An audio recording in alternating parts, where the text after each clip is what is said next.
चंद्रमुखी की कहानी।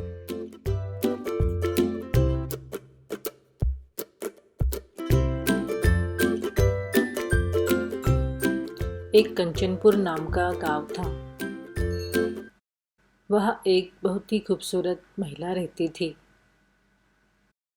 उसका नाम सुंदरा था।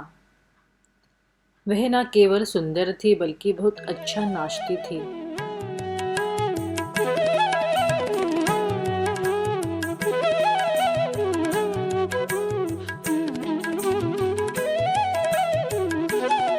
जब वो नाचती थी तो सब लोग उसकी तारीफ किया करते थे। उसी गांव में एक गोपाल नाम का किसान रहता था। वो बहुत ही मेहनती और अच्छे दिल का आदमी था। सुंदरा को गोपाल बहुत ही पसंद था। उससे शादी करने की चाह थी और वही बात बोलने के लिए वो निकल पड़ी। सुंदरा गोपाल के पास गई और शर्माते हुए बोली, गोपाल, आप मुझे बहुत अच्छे लगते हो। मैं अपना सारा जीवन आपके साथ बिताना चाहती हूँ। बिल्कुल, मुझे तो बहुत शर्म आ रही है। कुछ दिनों के बाद उन दोनों की शादी हो गई।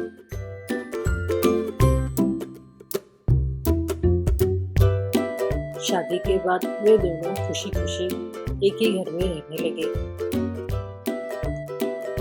वो दोनों बहुत खुश थे।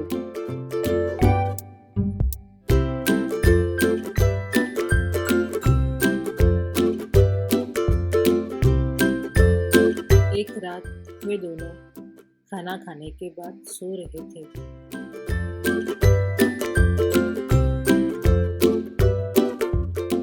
अचानक प्यास लगने की वजह से गोपाल उठ गया और उसने देखा सुंदरा उसके पास नहीं है। गोपाल ने देखा उसकी बीवी एक कमरे में नाच रही थी।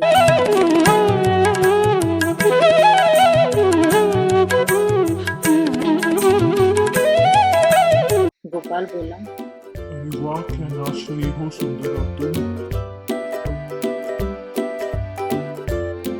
मेरा नाम सुंदरा नहीं चंद्रमुखी है, चंद्रमुखी। ये सुनकर गोपाल बहुत डर गया।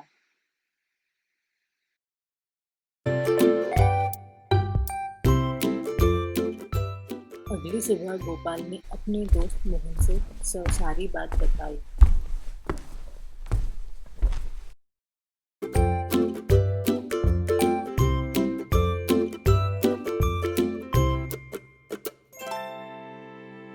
मोहन ने काफी सोचने के बाद एक तरकीब गोपाल को बताई।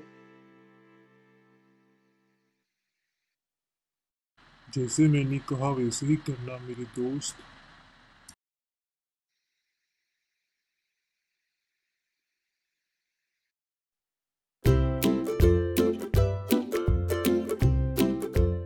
उसी रात भोजन के बाद गोपाल और सुंदरा सो रहे थे।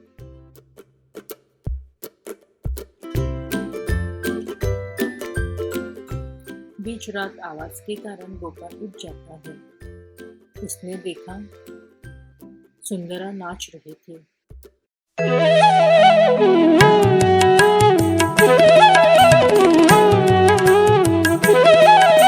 गोपाल बोला, अरे वाह, क्या नाच रही हो सुंदरा तुम। मैं कितनी बार बोलूं, मेरा नाम सुंदरा नहीं चंद्रमुखी है, चंद्रमुखी। ऐसा क्या, मैं भी गोपाल नहीं हूँ, अपरिचित हूँ, अपरिचित हूँ। और मैं नर्क से सिर्फ तुझे ही लेने आया हूँ। हा हा हा हा हा। अरे मैंने तो कुछ नहीं किया, मैं इसे छोड़कर भागने वाली हूँ, बचा बचा। बस उस दिन के बाद गोपाल और सुंदरा खुशी खुशी जीने लगे।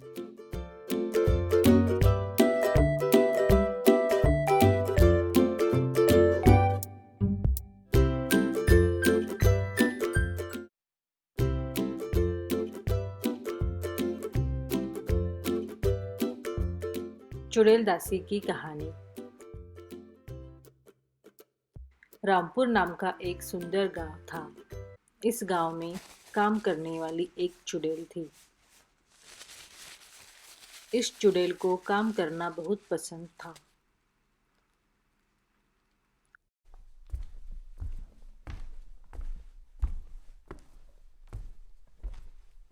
और वो जिस किसी के घर में काम करती थी, उन्हें डराना भी उसे अच्छा लगता था।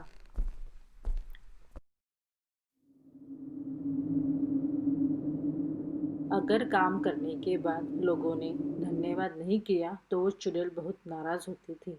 उस चुड़ैल को लोग सुन सकते थे मगर देख नहीं सकते थे। एक बार की बात थी। उस गांव में एक घर के सभी लोग काम के सिलसिले में बाहर चले गए।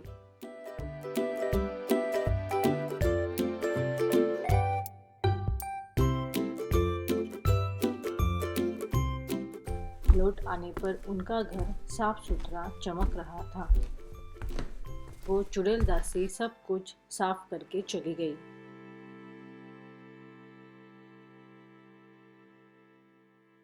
परंतु ऐसा हुआ कि वो लोग उस चुड़ैल का शुक्रिया अदा करना भूल गए। तुम लोगों की इतनी हिम्मत कि मेरा शुक्रिया अदा करना भूल गए। अब देखो मैं तुम्हें कैसा सबक सिखाती हूँ।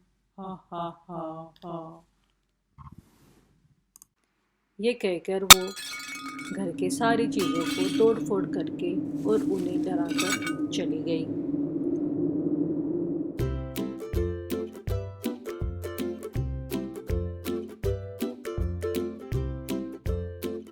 उसी गांव में गंगाराम नाम का एक आलसी आदमी रहता था। कोई भी काम करना उसे पसंद नहीं था। हमेशा सोता रहता था। उसका घर अस्वच्छता से भरा पड़ा रहता था।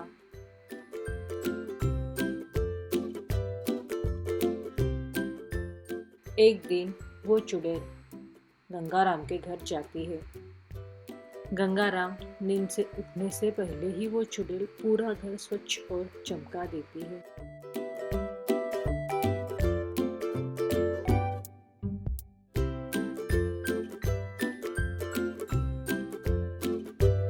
जब गंगाराम नींद से जागा तो बोला, बाबा रे बाबा, कहाँ हूँ मैं? इतना साफ मेरा घर, क्या मैं सपना देख रहा हूँ? जिस किसी का भी काम है बहुत बहुत शुक्रिया।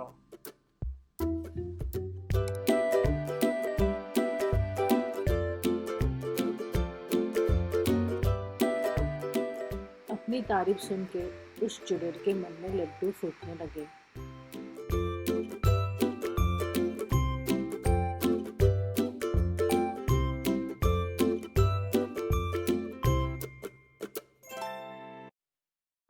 और हर दिन उसका घर साफ करने में लग गई।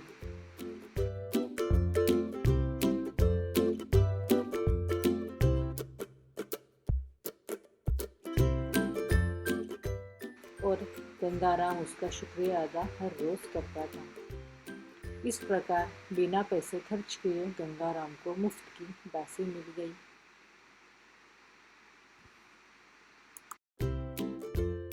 भूमिगत सोने का खजाना। एक गांव में दो भाई रहते थे। बड़ा भाई बहुत अमीर था और छोटा भाई बहुत गरीब।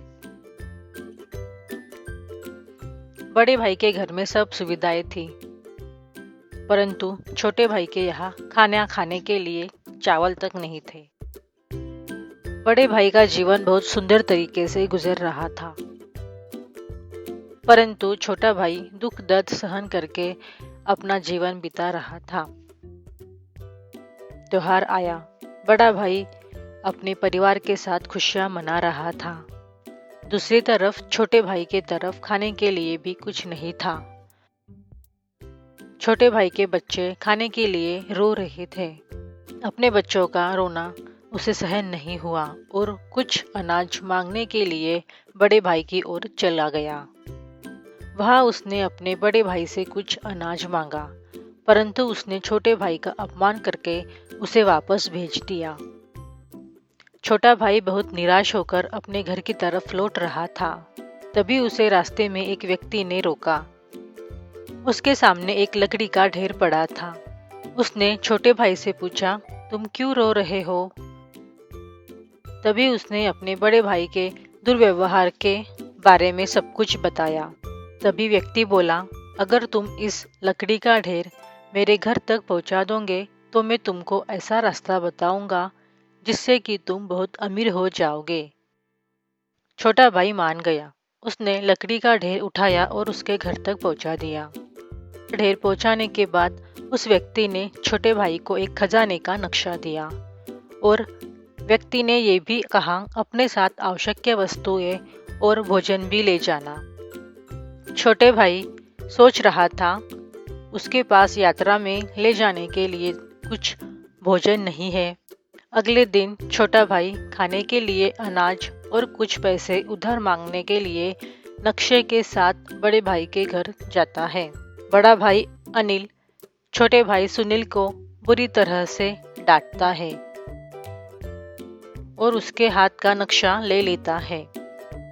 और अगले दिन खुद बड़ा भाई कुछ अनाज और जरूरत का सामान ले गया।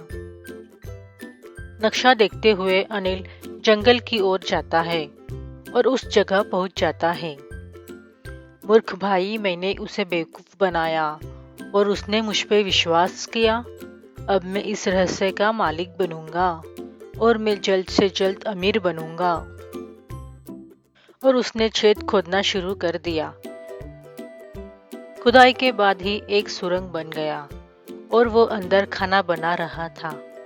कुछ दिनों तक खुदाई करता रहा, लेकिन उसे कुछ नहीं मिला। वो निराश हो रहा था। उसका खाना भी खत्म हो रहा था। दिनों से सप्ताह, सप्ताह से महीने बीत गए, लेकिन वो खुदाई करता रहा। अंत में उसने हार मान ली और उसने सोचा, ये समय की बर्बादी है। काफी समय से मैं काम पर नहीं गया। इस खजाने के लिए मैंने सारा समय बर्बाद कर दिया। इसकी बजाय अगर मैं खेती करता तो कुछ पैसे कमा लेता। और वो वहां से घर वापस आ गया और अपने भाई से मिला और उसे डांटना शुरू कर दिया। अरे मूर्ख, तुम्हारे कारण मेरा सारा समय बर्बाद हो गया। वहां पे कोई हीरे या सोना नहीं है। उसने वो नक्शा छोटे भाई के मुंह पर मार दिया। अगले दिन वो सुबह खजाने के खोज में निकल पड़ा। उसने एक सुरंग देखी। वहां उसके भाई ने छेद खोदा था। उसने अपनी कुल्हाड़ी के साथ एक शॉट मारा। बस कुछ बड़ी आवाज आई और उसे कुछ चमकता हुआ दिखा। देखा तो वो चौंक गया। उसे सोने का खजाना मिला। सोने को देख वो इतना खुश हुआ कि बिना कुछ देर किए सारा सोना अपने बैग में भरा और घर की ओर चल पड़ा। घर पहुंचने के बाद उसने एक नया घर खरीदा और वो अमीर बन गया और वहाँ के लोगों की मदद करने लगा। ये कहानी हमें ये शिक्षा देती है, लालच करना बुरी बात है। कभी भी जीवन में लालच नहीं करना चाहिए। कभी भी जीवन में घृणा नहीं करनी चाहिए। हमेशा दूसरों की मदद करनी चाहिए। जादुई कढ़ाई। अनीता और मनोज की शादी को कुछ ही दिन हुए थे। आइए खाना खा लीजिए। हाँ हाँ जरूर, बहुत भूख लगी है। अनीता मनोज को खाना परोसती है। क्या बनाया है खाने में? दाल और रोटी, बस और कुछ नहीं बनाया अलग चटपटा? मुझे तो साधारण खाना ही बनाना आता है। गांव में अलग अलग चीजें नहीं मिलती थी। अरे कोई बात नहीं, मैं ये भी खा लूंगा। तुम भी खाना खा लो। मनोज अनीता को कुछ नहीं कहता, पर अनीता को बहुत दुख होता है कि उसके पति को अलग अलग खाने का शौक है, पर उसे बनाना ही नहीं आता। वो दुखी हो जाती है। वो हर रोज नया नया खाना बनाने की कोशिश करती थी, पर उसे जितना आता उतना ही बना पाती। पर मनोज कभी उसे कुछ नहीं कहता। भिक्षाम देही। आप कौन है बाबा? हम हिमालय पे तपस्या करते हैं। इस गांव से गुजर रहे थे। बहुत भूख लगी है बेटा। आइए बाबा जी, यहाँ भोजन ग्रहण कीजिए। अनीता बाबा जी को उसने जो भी बनाया था बड़े प्यार से खिलाती है और साधु महाराज भी बहुत खुश हो जाते हैं। बेटी, तुमने एक भूखे को भोजन खिलाया है। हम बहुत प्रसन्न हुए। मांगो, तुम्हें क्या मांगना है? बाबा जी, मुझे अपने लिए कुछ भी नहीं चाहिए। मैं बस पति के लिए उनके पसंद का खाना बनाना चाहती हूँ। उन्हें खुश रखना चाहती हूँ। साधु महाराज अपनी शक्ति से जादुई कढ़ाई निकालते हैं और अनीता को दे देते हैं। ये लो बेटी, ये एक जादुई कढ़ाई है। इसे जो भी बनाने को बोलोगी ये बना देगी।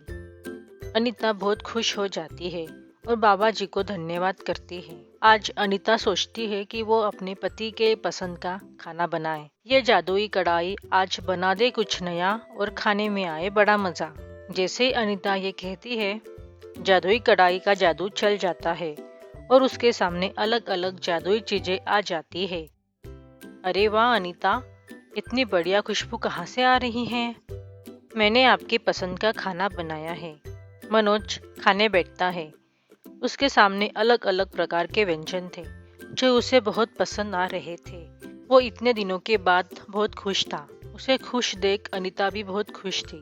अनीता रोज रोज उस जादुई कढ़ाई से खाना बनाती और मनोज उसे खाके बहुत खुश हो जाता। एक दिन एक पड़ोसी, क्या बात है अनीता, तुम्हारे घर से रोज अलग अलग भोजन की प्यारी सुगंध आती है। ऐसा क्या है तुम्हारे पास? अनीता जादुई कढ़ाई के बारे में उसे बताती है। क्या एक दिन के लिए इसे मैं भी ले जाऊं? मैं भी तो देखूं क्या सच में ये काम करती है। हाँ बहन, ले जाओ। कुसुम सोचती है कि अब मैं इस कढ़ाई को कभी वापस नहीं करूंगी और कढ़ाई लेकर चली जाती है। हे जादुई कढ़ाई, बना कुछ नया, खाके आए बड़ा मजा। कढ़ाई से इस बार बहुत ही सड़ा हुआ खाना निकलता है। कुसुम को ये देखकर बहुत गुस्सा आता है। उसकी बहुत कोशिश के बाद भी कढ़ाई से अच्छा खाना नहीं निकलता। कुसुम गुस्से से अनीता के पास आती है, जहाँ वो साधु महाराज को भोजन करा रही थी। अनीता, ये कैसे कढ़ाई है? इसे तो सारा खाना बदबूदार निकलता है। ऐसा कैसे हो सकता है? ये जादुई कढ़ाई, बना कुछ नया, खाके आए मजा। उनके सामने एकदम स्वादिष्ट खुशबू से भरा खाना आता है। ये सब साधु महाराज सुन रहे थे।